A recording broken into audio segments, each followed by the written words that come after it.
Hey, what's up YouTube?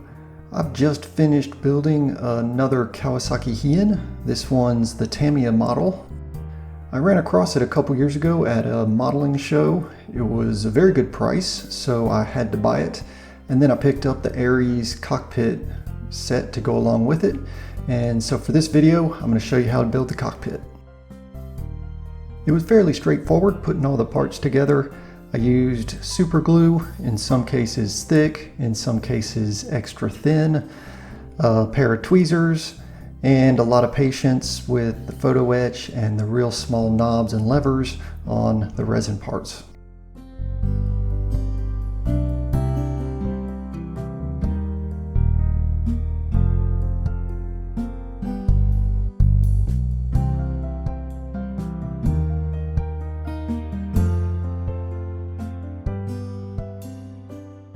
I primed everything with Mr. Surfacer 1000, then I sprayed a coat of Tamiya NATO Black, and then the base coat, which was the Desert Yellow. I did a little color modulation on some of the raised surfaces. I put a drop or two of flat yellow in the paint hopper, mixed it all together to get a lighter color for some of those raised surfaces. The airbrush I'm using is a Badger Sodar 2020. I use it on most of my builds. It's got a 0.19 millimeter needle, which I think they refer to as the fine needle, but I really like it. It's not the cheapest, but it's also not overly expensive.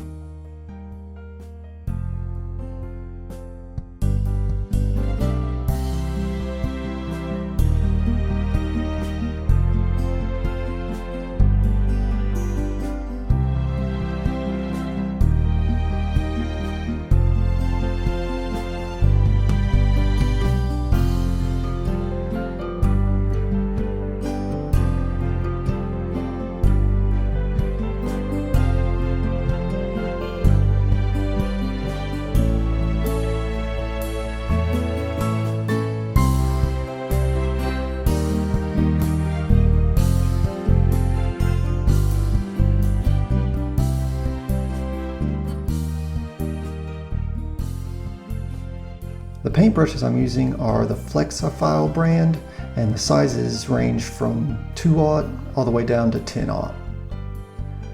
When I brush paint with the Tamiya colors, I'm also mixing in a little bit of Mr. Color leveling thinner off to the side. Otherwise, the paint dries too quickly, it dries on the brush, it's very difficult. That's why sometimes you'll see me using some of the AK Interactive 3rd generation paints. They're a little bit better for just brush painting. However, I've only got a few bottles of those. I don't want to spend a few $100s buying the entire set. So I've already got so many Tamiya paints because they work really well out of my airbrush. So I have to do a little bit of back and forth between the two brands.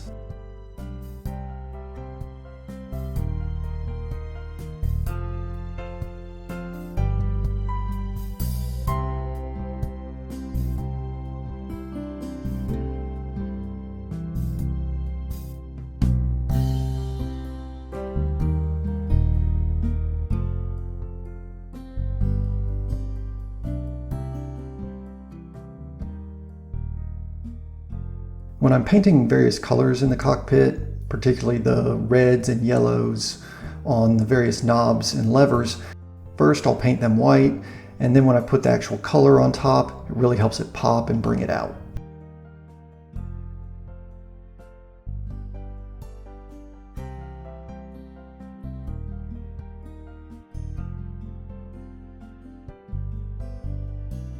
On the two machine guns here, this is an example of before and after the dry brushing. I painted a base coat of NATO Black and then dry brushed along the edges and raised surfaces with sky gray to help show some of those surface details.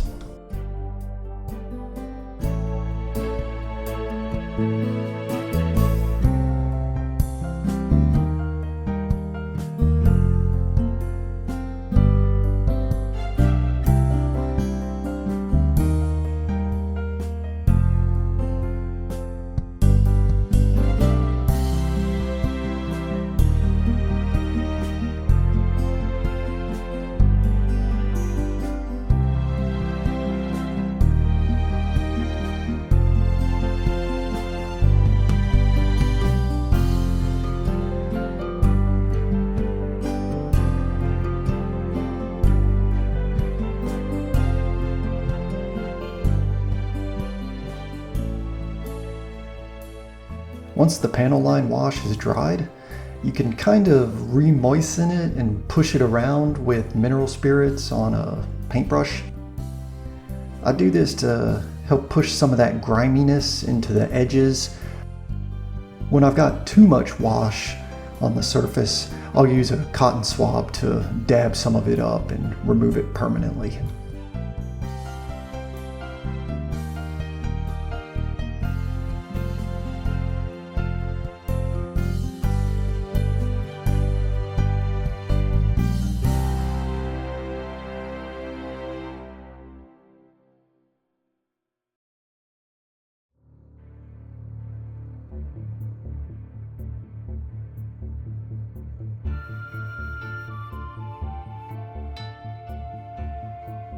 I use the same dry brushing technique on the instrument panel as I did on the machine guns.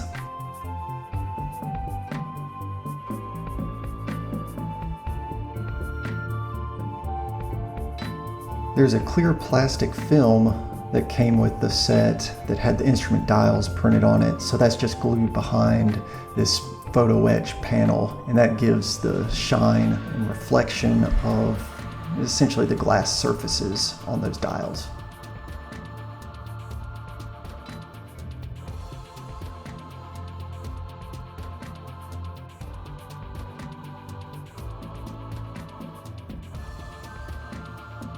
I use PVA glue on these gun sights because I don't need it to be a very strong bond, and it always takes me several attempts to get them positioned properly. PVA glue is water soluble, and when you mess up, you can just rub it away with some water. Most of the time, I omit the part where I spray the flat clear coat at the end because it's pretty boring to watch a clear liquid go down on this model. And this video is no exception, but I will let you know that I used the Winsor & Newton Galleria matte varnish. Been really enjoying that stuff. I don't thin it at all. I just put it straight from the bottle into my airbrush and it goes down really well. For those of you that have made it this far in the video, thank you for watching. Let me know in the comments if there's any tips or tricks that you think I'm leaving out of my videos that you want to see more of, or stuff that I'm showing too frequently that you just don't care about. If you like the video, I need you to click on everything you can, the subscribe button, the bell after you click the subscribe button, the thumbs up button, the applaud button, the share button, whatever. If you didn't like the video, just go away. Thanks, and I'll see you next time with the full build of the whole plane.